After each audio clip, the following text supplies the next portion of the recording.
নিজেরই আপন নাতনিকে পরপর ৩ বার গর্ভবতী করে সেই ভ্রূণ এক শয়তানি সমুদ্র দেবীর চরণে বলি দেওয়া।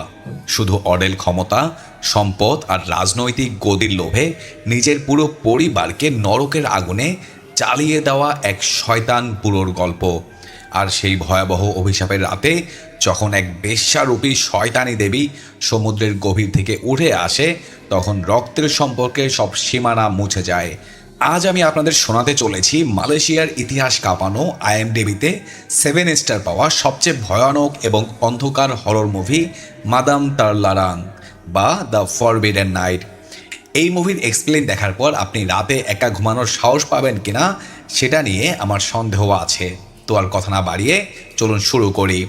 মুভির একদম শুরুতে আমরা এক তরুণীকে খালি পায়ে সমুদ্রের কাছের এক ভয়ঙ্কর জলাভূমির দিকে হেঁটে যেতে দেখি। সেখানে আগে থেকেই এক প্রবীণ মহিলা দাঁড়িয়েছিল, যে দাবি করছিল মেয়েটির শরীর এখন তার নিয়ন্ত্রণে। এরপর মেয়েটিকে একটা প্রাচীন বলিদান দেওয়ার বেদিতে শুয়ে দেওয়া হয়। ঠিক তখনই এক ভয়াল শয়তানি আত্মা মেয়েটির শরীরে ভর করে। ওই শয়তানি আত্মার হাত দুটো ছিল একদম কুচকুচে কালো। সে ওই মেয়েটার পেট কেটে ভেতর থেকে রক্তমাখা একটি ভ্রূণ বের করে আনে এবং বিকট গলায় বলে ওঠে, দ্য ফার্স্ট ওয়ান, অর্থাৎ প্রথম বলিদান। এর পরপরই সিন শিফট হয় এবং আমাদের পরিচয় করিয়ে দেওয়া হয় উমার নামের এক তরুণ রাজনীতিবিদের সাথে। সে স্থানীয় ইউথ লিডার এবং ওই অঞ্চলের চিফ মিনিস্টার ওয়াহিদের বিশ্বস্ত লোক। এরপর আমরা উমারের পরিবারকে দেখতে পাই। পরিবারে আছে উমারের স্ত্রী সারিমা এবং তাদের 2 মেয়ে সফর এবং মেয়র। সারিমা কোনোদিন হাঁটতে পারে না, সে হুইল চেয়ারে বন্দী, কারণ কয়েক মাস আগে এক রহস্যময় দুর্ঘটনায় তার পা দুটো চিরতরে অচল হয়ে গিয়েছিল। বাড়ির বাইরে আমরা উমারের বাবা মুখতারকে দেখতে পাই, যিনি একসময় ওই অঞ্চলের একজন অত্যন্ত প্রভাবশালী এবং সম্মানিত ভিলেজ লিডার ছিলেন। চিফ মিনিস্টার ওয়াহিদের দলের এক লোক মুখতারকে সম্মান জানাতে একটা খাঁটি সোনার লাইটার উপহার দেয়, যা থেকে বোঝাই যায় যে মুখতারের প্রভাব ওই এলাকায় কতটা গভীর ছিল। বাড়ির ভেতরে উমারকে বেশ চিন্তিত দেখায়। তখন ছোট মেয়ে মেয়র এসে সবাইকে একটা ফ্যামিলি ফটো তোলার জন্য ডাকে। বড় মেয়ে সফরকে দেখা যায় তার মা সারিমার একটি পুরনো নাচ করার পোশাক পরে এসেছে। সফরকে ওই পোশাকে দেখে সারিমার নিজের অতীত জীবনের কথা মনে পড়ে যায়, কারণ পঙ্গু হওয়ার আগে সারিমা ছিল এক বিখ্যাত ড্যান্সার। কিন্তু সেই দুর্ঘটনার পর তার নাচ থামার পাশাপাশি উমারের সাথে তার সম্পর্কের বাঁধনও আলগা হয়ে গেছে। ফ্যামিলি ফটো তোলার সময় উমার সারিমার হাত ধরতে পর্যন্ত দ্বিধাবোধ করে, যা দেখে স্পষ্ট বোঝা যায় উমারের মনে স্ত্রীর জন্য আর কোনো ভালোবাসা অবশিষ্ট নেই। ছবি তোলার পর উমার বাইরে গিয়ে এক বিশাল জনসভার সামনে এক বিস্ফোরক ভাষণ দেয়। সে প্রকাশ্যে ঘোষণা করে দেয় যে সে চিফ মিনিস্টার ওয়াহিদের পার্টি ছেড়ে দিয়ে ওয়াহিদের বিরুদ্ধেই স্বাধীন প্রার্থী হিসেবে আগামী নির্বাচনে লড়াই করবে। উমারের এই সাহসী ঘোষণা শুনে মঞ্চে থাকা ওয়াহিদ ভেতরে ভেতরে একদম কেঁপে ওঠে, কারণ তরুণ প্রজন্মের মধ্যে উমারের বিশাল জনপ্রিয়তা ছিল। সভা শেষ হওয়ার পর সবাই যখন দুপুরের খাবারে ব্যস্ত, উমার ওয়াহিদের কাছে গিয়ে সৌজন্য সাক্ষাৎ করে। ওয়াহিদ কিন্তু উমারের এই নির্বাচনে দাঁড়ানোর সিদ্ধান্তে প্রচণ্ড ক্ষুব্ধ ছিল। অন্যদিকে মেয়র খেয়াল করে যে তার বোন সফরের শরীর থেকে অস্বাভাবিকভাবে রক্তপাত হচ্ছে। সে সফরকে ওয়াশরুমে যেতে বলে। ওয়াশরুমে গিয়ে সফর টয়লেটের সিটের ভেতরে এক ভয়ানক মাংসপিণ্ডের মতো অদ্ভুত জিনিস নড়াচড়া করতে দেখে আতঙ্কে চিৎকার করে ওঠে, কিন্তু চোখ ধরলে সে দেখে সেখানে কিছুই নেই। মেয়র জানায় সফরের প্রায় এরকম রক্তপাত হয় এবং সে মানসিকভাবে খুব ভেঙে পড়েছে। পরের দৃশ্যে মেয়রকে তার বন্ধু জায়ানের স্টুডিওতে দেখা যায়। সেখানে রেডিওতে সমুদ্রের উপকূলের এক অত্যন্ত প্রাচীন বিলুপ্ত সভ্যতার কথা বলা হচ্ছিল, যারা সুমাত্রা, মালয়েশিয়া, থাইল্যান্ড অঞ্চলে ছড়িয়েছিল এবং সমুদ্রের পাড়ে একটি কাঠের মঞ্চ বানিয়ে বিশেষ শয়তানি শক্তির উদ্দেশ্যে বলিদান দিত। কিন্তু আজ সেই সভ্যতার কোনো অস্তিত্ব নেই। মেয়র একজন পেশাদার ফটোগ্রাফার হতে চায় এবং সে একটি বড় নিউজ এজেন্সিতে জার্নালিস্টের চাকরি পেয়েছে, কিন্তু মা সারিমার এমন পঙ্গু অবস্থা দেখে সে বাড়ি ছেড়ে দূরে যেতে পারছে না। এদিকে উমার ইলেকশনের ক্যান্ডিডেট লিস্টে নিজের নাম জমা দিতে যায়। সেখানে ওয়াহিদ তার জন্য কিছু ফল নিয়ে এসেছিল, কিন্তু উমারের বন্ধু গাস তাকে সেই ফল খেতে বারণ করে, কারণ পলিটিক্যাল শত্রুতার খাতিরে সেখানে বিষ থাকাটা অস্বাভাবিক কিছু নয়। রাত ঘনিয়ে এলে আমরা সফরকে গ্রামের কবিরাজ ও ধাত্রী ননি বুড়ির বাড়িতে দেখতে পাই। সফর মানসিকভাবে চরম বিপর্যস্ত ছিল। কিছুক্ষণ পর সফর বাড়ি ফিরে আসে। তার হাতে ননি বুড়ির দেওয়া একটি তাবিজে ভরা ব্রেসলেট দেখা যায়। সফর ঘরে ফিরে এসে খিটখিটে মেজাজে ছোট বোন মেয়রের উপর মারাত্মক চিৎকার চেঁচামেচি করে। পরে অবশ্য নিজের ভুলের জন্য সফর অনুশোচনা করে। রাতে যখন সফর নিজের ঘরে ঘুমাচ্ছিল তখন হঠাৎ ঘরের সিলিং থেকে বিছানার ওপর টপ টপ করে পানি পড়তে শুরু করে।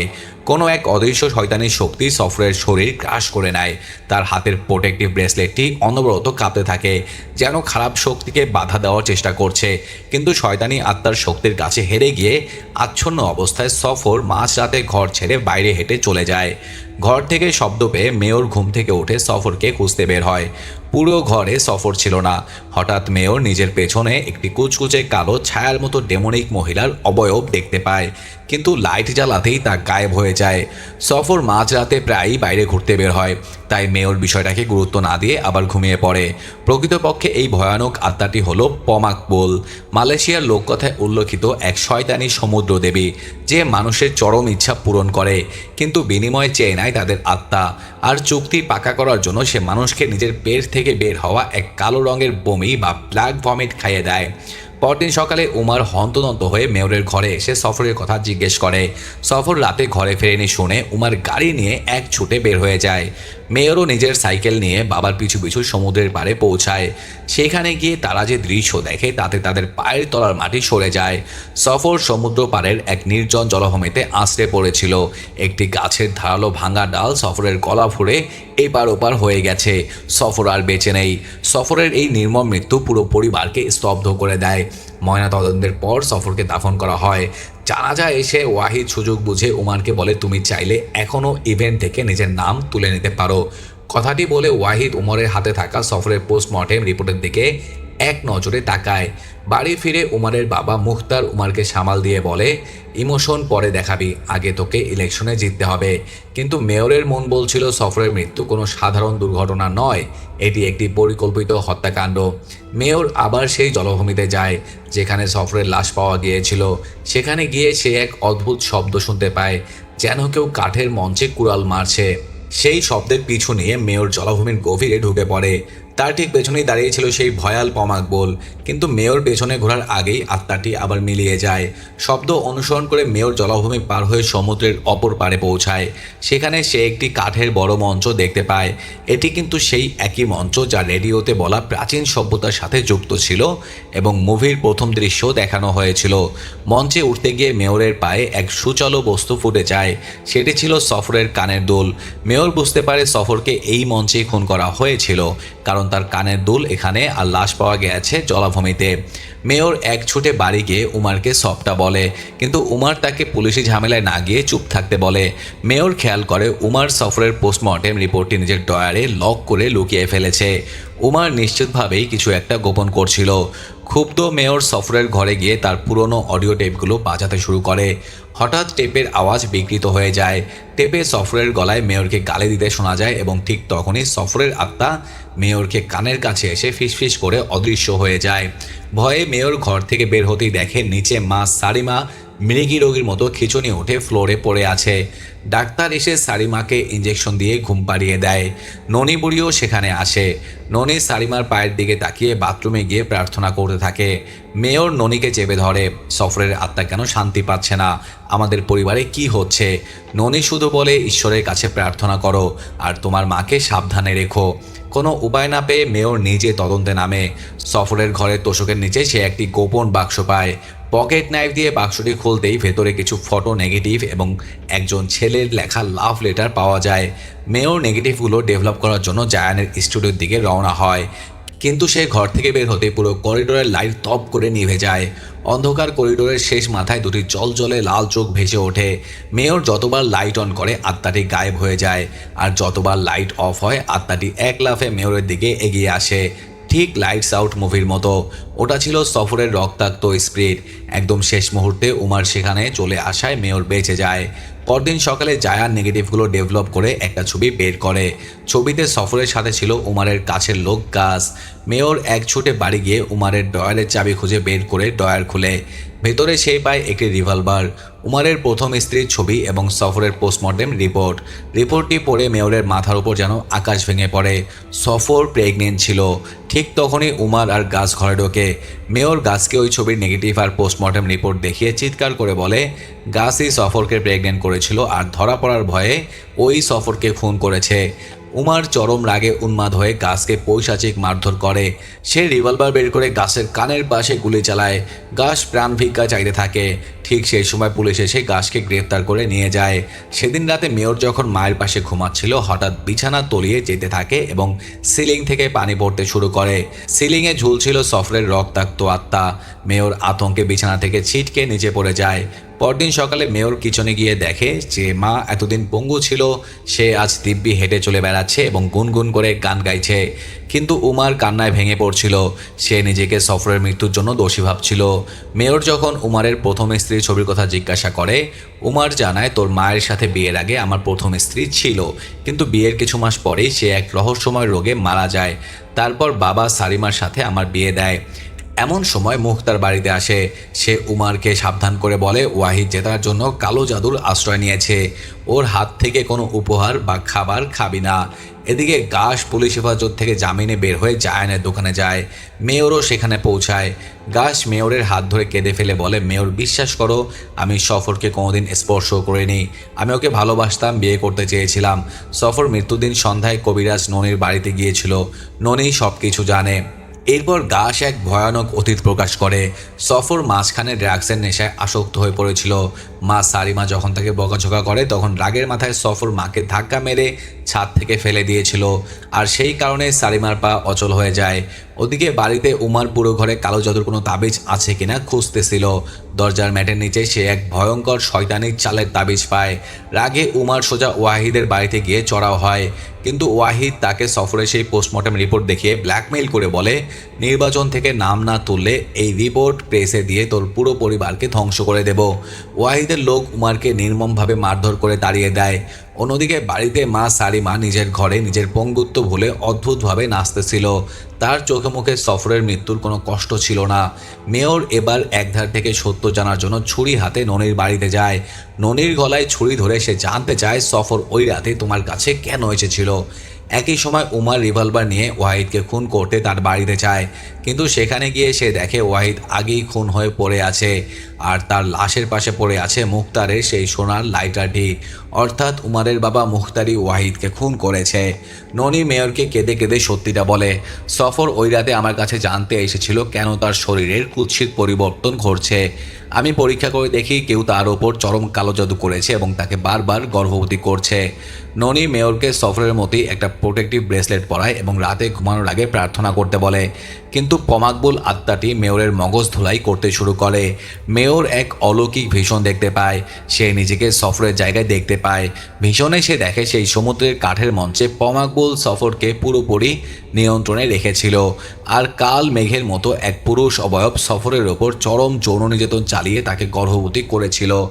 ভীষণটি যখন পরিষ্কার হয় মেয়র ভয়ে চিৎকার করে ওঠে। সেই শয়তান পুরুষটি আর কেউ নয়, তার নিজের আপন দাদু মুখতার। মুখতার নিজের নাতনি সফরের সাথে এই জঘন্য কাজ করছিল। আর এখন ভীষণ শেষ হতে মেয়র দেখে মুখতার বাস্তবেও মেয়রের জামা কাপড় ধরে টানছে। মেয়র কোনো মতে মুখতারকে ধাক্কা মেরে বাড়িতে পালিয়ে আসে। বাড়িতে এসে মেয়র উমারকে সব সত্যি বলে দেয়। দাদুই সফরকে গর্ভবতী করেছিল আর আজ আমার সাথেও ওটাই করতে চেয়েছিল। উমার এই নারকীয় সত্যি শুনে বাকরুদ্ধ হয়ে পড়ে। ঠিক তখনই মা সারিমা শয়তানি আত্মার কবলে চলে যায়। তার মুখ দিয়ে বিকট আওয়াজ বের হতে থাকে। পমাকবুলের প্রভাবে পুরো বাড়ির আলো নিভে যায়। পজেস সারিমা উমার ও মেয়রের ওপর হামলা চালায়। ননি বুড়ি ঠিক সময় এসে মন্ত্র পড়ে সারিমাকে সাময়িকভাবে শান্ত করে বিছানায় বেঁধে ফেলে। এবার সারিমার মুখ থেকে বেরিয়ে আসে সেই অভিশপ্ত পরিবারের সবচেয়ে অন্ধকার সত্য। সারিমা কান্নায় ভেঙে পড়ে বলে আমি উমারকে খুব ভালোবাসতাম, কিন্তু উমার অন্য মেয়েকে বিয়ে করে। তাই উমারের বাবা মুখতার আর আমি মিলে সমুদ্রে গিয়ে শয়তানি দেবী পমাকবুলকে জাগিয়ে তুলি। আমাদের চুক্তির বিনিময়ে পমাকবুল উমারের প্রথম স্ত্রীকে বিষাক্ত রোগে মেরে ফেলে আর মুখতারকে গ্রামের প্রধান বানিয়ে দেয়। কিন্তু পমাকবুলের কঠোর নিয়ম ছিল, আমরা কখনো ঈশ্বরের কোনো বাণী বা ভালো নীতি কাউকে শেখাতে পারবো না। কিন্তু যেদিন সফর ড্রাগ নিচ্ছিল আমি রাগের মাথায় ওকে ভালো হওয়ার উপদেশ দিয়ে ফেলি। ঈশ্বরের নীতির কথা মনে করিয়ে দেওয়ায় অপরাধে পমাকবুল শাস্তি হিসেবে আমার পা দুটো অচল করে দেয় আর মুক্তারের ভিলেজ লিডারের পদ কেড়ে নেয়। আমার ভুল শুধরাতে আবার পমাকবুলকে ডাকি, কিন্তু এবার পমাকবুল আমাদের কাছে 3টি ভ্রূণ বলিদান চায় আর শর্ত ছিল সেই 3টি ভ্রূণই হতে হবে মুক্তারের নিজের রক্তে। তাই আমরা অবশ হয়ে থাকা সফরকে বেছে নেই। প্রথম ভ্রূণ বলিদান ছিল মুভির শুরুর সেই দৃশ্যটি, দ্বিতীয় ভ্রূণ বলিদান ছিল টয়লেট সিটের সেই রক্ত মাংসের পিণ্ডটি, কিন্তু তৃতীয়বার যখন সফর গর্ভবতী হয় ননিপুরীর দেওয়া ব্রেসলেটের কারণে সফর পমাকবুলের নিয়ন্ত্রণ থেকে বের হয়ে যায় এবং পালিয়ে যাওয়ার সময় গাছের ধারালো ডালে গলা ফুটে মারা যায়। তাই তৃতীয় বলিদানের জন্য মুক্তার এবার নিজের ছোট নাতনি মেয়রকে বেছে নিয়েছিল। কথা শেষ হতে মুক্তার ঘরে ঢুকে ননিবুড়িকে এক কোপে মেরে ফেলে। সারিমার পজিশন আবার ফিরিয়ে আসে। সে মুখ দিয়ে কালো রঙের বমি বের করে মুক্তারকে খেয়ে দেয়। মুক্তার সেই বমি খেয়ে চেঁচিয়ে বলে, এবার পুরো পৃথিবীর ক্ষমতা আমার হাতের মুঠোয় হবে। তারা মেয়রকে তুলে নিয়ে সমুদ্রের সেই শয়তানি মঞ্চের দিকে রওনা হয়। উমার মেয়রের পিছু পিছু সেই মঞ্চে পৌঁছায়। উমার রিভলভার বের করে নিজের বাবা মুক্তারকে লক্ষ্য করে পরপর গুলি চালায়, কিন্তু কালো জাদুর শক্তিতে মুক্তারের কিছুই হয় না। মুক্তার উমারের গলা চেপে ধরে মেরে ফেলতে চায়। উমার জীবনের শেষ শক্তি দিয়ে মুক্তারকে ধাক্কা দিয়ে মেরে সমুদ্রের পাশে থাকা এক ধারালো গাছের ভাঙা ডালের ওপর ফেলে দেয়। ডালটি মুক্তারের বুক ফুলে বাইরে বেরিয়ে আসে। রক্তবমি করতে করতে শয়তান মুক্তার সেখানেই মারা যায়। ঠিক তখনই সমুদ্রের কালো জল চিরে বিশাল আকারে আত্মপ্রকাশ করে পমাকবুল। সে সারিমাকে বলে, তোর রূপ, সৌন্দর্য আর উমারের ভালোবাসা আবার ফিরিয়ে দেব যদি তুই তোর নিজের মেয়ে মেয়রকে নিজের হাতে বলি দিস। সারিমা পমাকবুলের কালো বমি গিলে নিয়ে ডাইনি রূপ ধারণ করে মেয়রকে মারতে ছুরি নিয়ে তেড়ে আসে। উমার মেয়রকে বাঁচাতে সারিমার সামনে গিয়ে দাঁড়ায়। পমাকবুল মেয়রকে শূন্য তুলে ধরে তার মগজ ধোলাই করার চেষ্টা করে। তুই যা চাইবি তাই পাবি, তোকে তোর সুখী পরিবার ফিরিয়ে দেওয়া হবে। কিন্তু মেয়র চিৎকার করে বলে, তুই আমার পরিবারকে ধ্বংস করেছিস, তোর এই ছলাকলা মিথ্যে কথা আর না। মেয়র পমাকবুলের অফার ধিক্কার জানিয়ে প্রত্যাখ্যান করে। মেয়রের প্রবল মানসিক শক্তির সামনে পমাকবুল দুর্বল হয়ে পড়ে। এই সুযোগে উমার ছুরি নিয়ে সারিমার পেটে বসিয়ে দেয়। সারিমা রক্তাক্ত অবস্থায় শেষ নিঃশ্বাস ফেলার সময়ও বলে, আমি এখনও পমাকবুলের দাসী। পমাকবুল সারিমার লাশ এবং সেই অভিশপ্ত কাঠের মঞ্চকে টেনে সমুদ্রের 1000 ফুট নিচে গভীরে নিয়ে হারিয়ে যায়। এরপর ঘটনার কয়েক মাস পর মেয়র তার জীবনের প্রথম স্বপ্ন পূরণ করেছে। সে এখন সফল ফটো সাংবাদিক। সে জেলে যায় তার বাবা উমারের সাথে দেখা করতে, কারণ ওয়াহিদ এবং নিজের বাবা মুক্তারকে হত্যার অপরাধে উমার এখন জেলখানার বন্দি আছে। সারিমার লাশের কোনো সন্ধান পাওয়া যায়নি, ঠিক যেমন প্রাচীন সভ্যতার মানুষদের কোনো চিহ্ন রেখে যায়নি পমাকবুল। মেয়র উমারকে তার লেখা প্রথম নিউজ আর্টিকেলটি দেখায়, যেটি ছিল সমুদ্রের তলার সেই প্রাচীন শয়তানি সভ্যতার বলিদান নিয়ে। উমার জেলের গওয়াদের পেছন থেকে মেয়রের হাত ধরে কেঁদে ফেলে বলে, তোর মা আর তোদের যত্ন না নেওয়ার শাস্তি আমি পাচ্ছি রে মা, আমি তোদের খুব ভালোবাসি। মেয়র মুভির শুরুতে তোলা সেই ফ্যামিলি ফটোটি উমারের হাতে দিয়ে কান্না ভেজা চোখে জেলখানা থেকে বেরিয়ে আসে। মেয়র মনে মনে বলে, যে ভয়াবহ রাত আমার জীবনকে ছাই করে দিয়েছে তা হয়তো কোনোদিন ভুলতে পারবো না, কিন্তু জীবনকে থামতে দেওয়া যাবে না। আর এভাবেই শেষ হয় ভয়াল ও অভিশপ্ত সিনেমা মাদাম তারলারাং বা দ্য ফরবিডেন নাইট। তো বন্ধুরা, এই ছিল মাদার তারলারাং মুভির হাড়হিম করা গল্প। নিজের অঢেল ক্ষমতা আর লালসার জন্য নিজের পরিবারকে শয়তানের মুখে ঠেলে দেওয়ার জন্য এমন পৈশাচিক গল্প আপনি আগে কখনো দেখেছেন কিনা কমেন্ট বক্সে অবশ্যই জানাবেন।